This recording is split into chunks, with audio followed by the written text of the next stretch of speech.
Marking a dramatic deterioration in relations between the world's two biggest economies, the United States has now ordered to shut China consulate in Houston.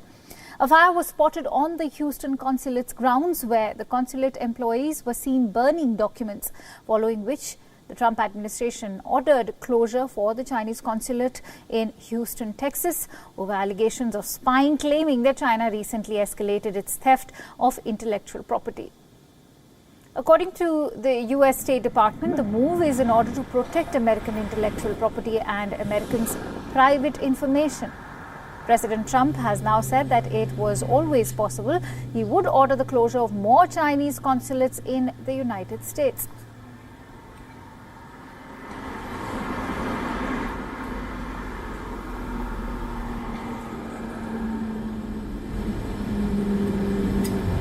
As far as closing additional embassies, it's always possible. You see what's going on. We thought there was a fire in the one that we did close, and everybody said there's a fire, and I guess they were burning documents or burning papers, and I wonder what that's all about.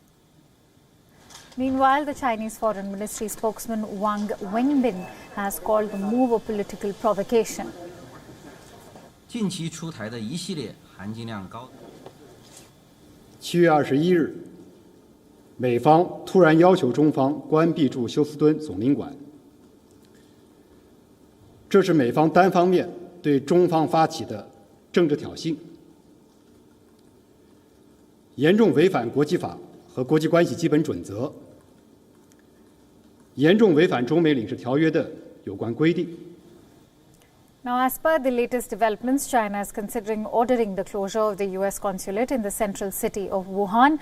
At a media briefing earlier on Wednesday, China's foreign ministry warned of possible retaliation over the US decision. 2 days ago, US had unveiled an indictment targeting 2 Chinese nationals for allegedly hacking hundreds of companies worldwide. And so WION's correspondent Simon Marks joined us earlier from Washington, D.C. with further details. Let's listen in.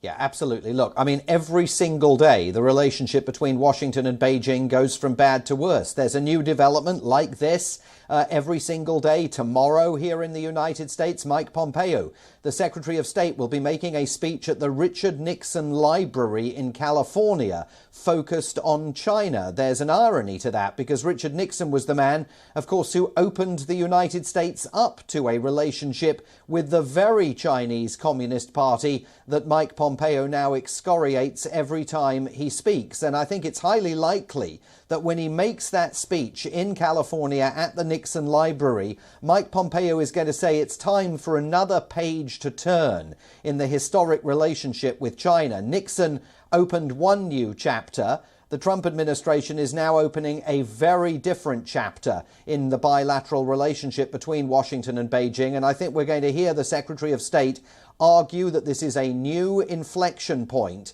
in ties between the US and China, and one that is imbued with negativity and frostiness in the relationship. So there's no question things are changing, and changing very rapidly. And we're still just over 3 months away from an American presidential election in which President Donald Trump, in his quest for re-election, will be relentlessly targeting Beijing for criticism.